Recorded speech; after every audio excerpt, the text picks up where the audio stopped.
Halo guys, ketemu lagi dengan saya, DRM Channel. Kali ini saya akan mengulas tuntas beberapa fitur yang tersembunyi pada produk Oppo, yang mungkin kebanyakan orang tidak mengetahuinya, termasuk dari pengguna Oppo itu sendiri. Dan juga yang lagi nonton, iya kan? Padahal, fitur-fitur ini sangat membantu loh untuk aktivitas sehari-hari. Penasaran kan? Well, biar nggak waste time, langsung aja yuk. Kita bongkar-bongkar apa saja sih fitur-fitur yang tersembunyi dari Oppo. Dan untuk mensupport channel ini, jangan lupa subscribe, like, and comment, dan share ke teman-teman kalian. Stay fokus, fokus, fokus, dan bungkus.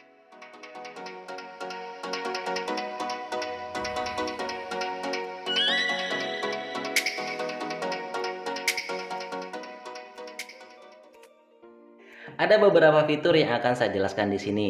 Tentunya jangan di skip loh ya, karena banyak sekali informasi yang akan saya bagikan. Yang pertama, fitur yang akan saya bagikan yaitu adalah cloning aplikasi yang berfungsi untuk menggandakan aplikasi. Dan aplikasi yang bisa digandakan itu hanya aplikasi chatting, contohnya kayak WhatsApp, Facebook, Instagram, dan yang lain-lain. Dan caranya sangat mudah, kita masuk ke pengaturan. Kemudian kita masuk ke cloning aplikasi. Kita pilih aplikasi yang mana yang mau digandakan. Contohnya kita pilih WhatsApp ya. Kita aktifkan.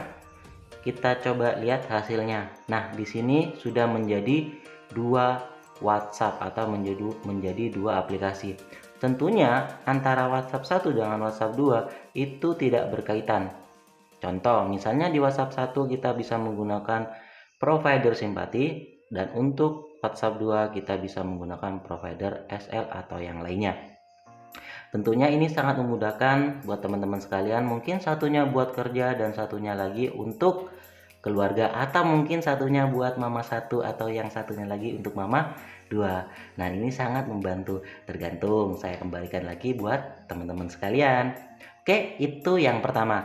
Kita lanjut ke fitur yang kedua. Oke guys, selanjutnya kita masuk ke fitur penyembunyian aplikasi atau hide app, yang berfungsi untuk menyembunyikan aplikasi sehingga aplikasi itu tidak akan nampak di layar. Berbeda dengan di kunci, saat kita masuk aplikasi, ketika muncul kata sandi otomatis akan menambah tingkat penasaran seseorang. Di sini kita akan menyembunyikan aplikasi sehingga aplikasi itu tidak nampak di layar. Caranya sangat mudah, kita masuk ke pengaturan, kemudian keamanan, kita cari kunci aplikasi. Nah, biasanya kalau di tipe lain itu tidak masuk ke menu keamanan tapi ke menu privasi. Jadi kalau misalnya di keamanan nggak ada, teman-teman sekalian bisa cari di privasi. Tapi kalau kebetulan ini saya menggunakan Oppo Reno 4, jadi ada di menu keamanan. Kita masuk ke menu keamanan, kemudian kunci aplikasi. Nah, di sini awalnya kita memiliki kunci yang berbeda dibandingkan kunci yang pertama. Ini kunci yang pertama, sesuai dengan pada umumnya HP. Kemudian di sini kita diminta masukkan kata sandi lagi. Tentunya sangat aman kan? Kita tetap kata sandi, kita pilih aja yang sandi yang sangat mudah supaya tidak gampang lupa. Kita gunakan. Kita masukkan di sini opsi apabila kita lupa kata sandi, kita pakai iya aja sih biar lebih mudah nanti kalau kita lupa. Selesai. Kemudian di sini kita dikasih opsi aplikasi mana saja sih yang mau disembunyikan. Contohnya kayak ini, app clone ini saya pengen saya kunci. Oke, kita aktifkan kunci. Setelah kita kunci, kita lihat lagi, periksa telah kunci. Yang terjadi adalah seperti ini. Kalau seperti ini masih belum maksimal, karena apa? Masih ketahuan kalau dikunci. Tapi kalau kita pakai opsi penyembunyian aplikasi, kita masuk lagi, kita masukkan, kemudian kita pilih aplikasi clone app ini yang pengen kita sembunyikan. Caranya sangat mudah dong. Kita masuk ke WhatsApp clone, kemudian di sini ada fitur namanya sembunyikan ikon layar depan, kita aktifkan. Kemudian setelah kita aktifkan, kita kembali. Di sini kita diminta untuk menetapkan nomor akses. Nomor akses ini bebas, tergantung keinginan teman-teman. Misalnya asalkan depannya itu adalah pagar, bisa 00123 00123 3, atau pilih sesuai dengan keinginan teman-teman. Saya pilih satu-satu aja ya, biar lebih gampang. Kemudian kita aktifkan selesai. Oke, ini yang terjadi. Kemudian di sini sudah tidak ada aplikasi WhatsApp Clone. Nah, cara mengaksesnya sangat mudah. Kita masukkan lagi nomor akses yang tadi, pagar 111 pagar. Nah, muncul. Otomatis notifikasi, telepon, dan yang lain-lain itu tidak akan muncul kecuali kita buka nomor aksesnya. Wow, sangat mudah kan? Dan ini bisa digunakan juga untuk aplikasi yang lainnya kayak foto dan yang lain-lainnya. Tentunya tingkat privasi Anda akan lebih aman. Kita langsung masuk ke fitur selanjutnya, yaitu fitur ranah anak. Pernah nggak teman-teman sekalian punya adik yang pinjem HP, kemudian kita di belakangnya nih jadi pengawas, dan kemudian kita kunciin semua HP-HP yang aplikasi-aplikasi yang ada, sehingga anak itu dibatasi, tapi kita tetap aja khawatir dia membuka sesuatu hal yang menurut kita privasi atau dia salah telepon. Nah, dengan adanya fitur ranah anak, kita bisa memilih aplikasi apa saja sih yang mau ditampilkan di layar, dalam artian kita filter. Caranya sangat mudah. Kita masuk ke pengaturan, kemudian kita masuk lagi ke menu keamanan, kita pilih ranah anak. Nah, jadi pertama kita disuguhkan oleh durasi waktu. Durasi waktu kita pilih aja yang tidak terbatas. Kemudian kita pilih aplikasi mana saja sih yang mau ditampilkan di layar, dalam artian kita filter. Contohnya kita aktifkan aja yang YouTube, yang lainnya kita sembunyikan. Kemudian nonaktifkan data seluler, kita matikan aja sih, jadi sehingga kalau ada telepon kita tetap bisa aktif, atau notifikasi yang lainnya. Kita langsung klik masuk ke ranah anak, kita klik. Nah, hasilnya seperti ini. Jadi aplikasi yang muncul sesuai dengan keinginan kita. Tentunya adik kita yang sering pinjam HP dan kita juga tidak was-was lagi jadi sapam di belakang. Bener nggak? Oke. Dan untuk masuk ke menu utama akan menjadikan, atau istilahnya kita akan kembali normal lagi. Caranya sangat mudah. Kita tinggal masukkan ke, di sini ada ketuk keluar dari ranah anak. Kita klik, kita masukkan kata sandinya. Clear. Jadi normal kembali. Wow, sangat mudah kan? Nah, setelah itu sekarang kita bicara tentang tingkat keamanan. Dan di sini kita masuk lagi ke fitur namanya brankas. Gak cuma bank loh ya yang punya brankas, Diopo juga punya brankas. Seperti itu.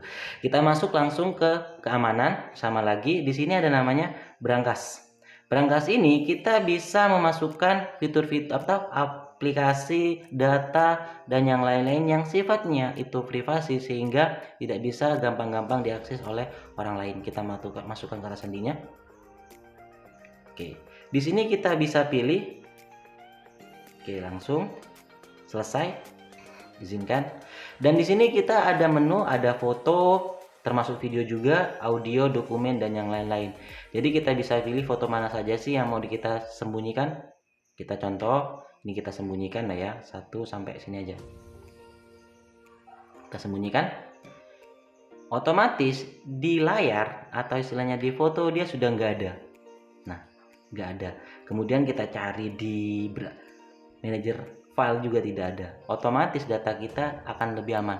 Apabila nanti hilang, HP-nya hilang, otomatis datanya nggak bisa dibongkar.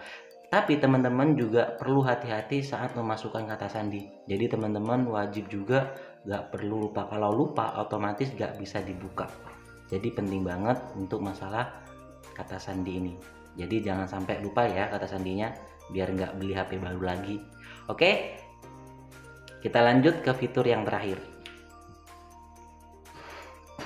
Oke, sekarang kita masuk ke fitur yang terakhir, ada namanya multi pengguna. Jadi teman-teman sekalian punya HP 1 itu terasa memiliki HP 2, 3. Di sini ada namanya mode tamu. Jadi mungkin teman-teman pada pengguna yang pertama ini, teman-teman di sini bisa lihat aplikasinya lengkap, ada aplikasi WhatsApp, Facebook, ShareIt, dan yang lain-lain. Tapi kita sekarang coba masuk ke fitur multi pengguna. Jadi istilahnya saat kita pinjemin HP ke orang, punya HP rumah satu tapi memiliki kamar yang berbeda. Logikanya seperti itu. Kita masuk ke multi pengguna, kemudian kita klik mode tamu. Kita lanjutkan. Saat kita masuk ke mode tamu, otomatis HP kita seperti baru lagi. Dan ini tidak ada sangkut pautnya dengan data-data yang sebelumnya. Di sini sangat baru semua. Jadi HP-HP yang lain itu atau data-data yang lain di sini juga baru. Istilahnya kita punya HP tapi punya HP 1 terasa punya HP 2. Nah, kita coba teliti lagi ya. Kita masuk ke manajer aplikasi. Di sini kosong. Jadi teman-teman sekalian bisa lihat di sini kosong, gak ada data-data sekalian. Padahal sebelumnya di HP sebelumnya itu ada. Nah, kita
WhatsApp-nya ini.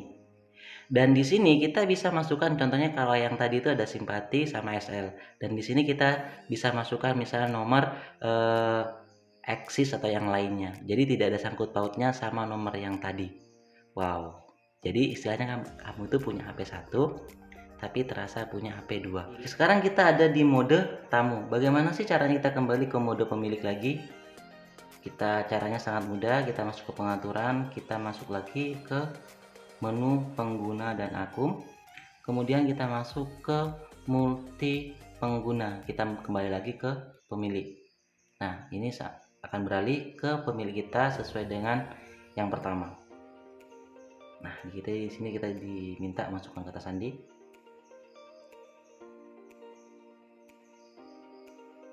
Nah, hasilnya kembali normal lagi.